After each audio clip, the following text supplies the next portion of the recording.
Super 6 హామీలకు మంగళం పాడారు. పాత పథకాలను పక్కన పెట్టారు. కొత్త స్కీమ్లు ప్రారంభించే ఉద్దేశం లేదు.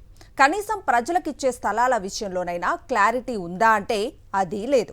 పేదలకు ఇవ్వాల్సిన ఇల్లు, ఇంటి స్థలాల విషయంలో మార్గదర్శకాలు విడుదల చేశారు. ఇప్పటికే ఇచ్చిన స్థలాలను రద్దు చేస్తున్నారు. కొత్త వాటికి కొర్రీలు పెట్టారు. ఆంధ్రప్రదేశ్లో అర్హులైన పేదలకు ఇళ్ల స్థలాల కేటాయింపునకు సంబంధించి మార్గదర్శకాలు జారీ చేసింది కూటమి ప్రభుత్వం. పేదలకు గ్రామీణ ప్రాంతాల్లో 3 సెంట్లు, అర్బన్ ప్రాంతాల్లో 2 సెంట్లు ఇళ్ల స్థలాలు మహిళ పేరిట ఇవ్వాలని నిర్ణయించింది.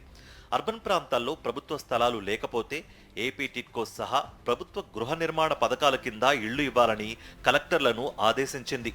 ఆధార్ కార్డుతో పట్టాను లింక్ చేయడంతో పాటు 10 ఏళ్ల తర్వాతే యాజమాన్య హక్కులు వచ్చేలా కన్వేయన్స్ డీడ్స్ ఇవ్వనుంది ప్రభుత్వం. జీవితకాలంలో ఒక్కసారి మాత్రమే ఇంటి స్థలం కేటాయించాలని, అలా ఇచ్చిన భూమిలో 2 ఏళ్లలోపు నిర్మాణం చేపట్టకపోతే పట్టా రద్దు చేయాలని నిర్ణయించింది ప్రభుత్వం.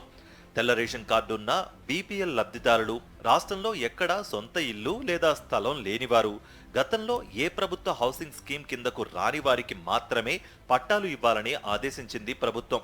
5 ఎకరాలకు మించి మెట్ట వ్యవసాయ భూమి, 2.5 ఎకరాలకు మించి మాగాణి వ్యవసాయ భూమి లేదా రెండూ కలిపి 5 ఎకరాలకు మించిన వ్యవసాయ భూమి లేని కుటుంబాలు మాత్రమే ఇళ్ల స్థలాలకు అర్హులని స్పష్టం చేసింది. గతంలో ఇళ్ల పట్టా పొందిన కోర్టు కేసుల వల్ల రాని వారికి వాటిని రద్దు చేసి కొత్తగా ఇవ్వనున్నారు. భూమి కేటాయించిన ఇళ్లు కట్టుకోకపోతే వాటిని రద్దు చేసి మరో చోట ఇవ్వాలని సూచించింది.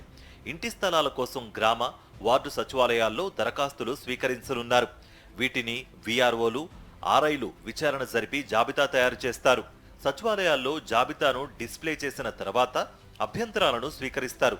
ఆ తర్వాత తహసీల్దారులు, మున్సిపల్ కమిషనర్ల ద్వారా జిల్లా కలెక్టర్ల ఆమోదం తీసుకోవాల్సి ఉంటుంది.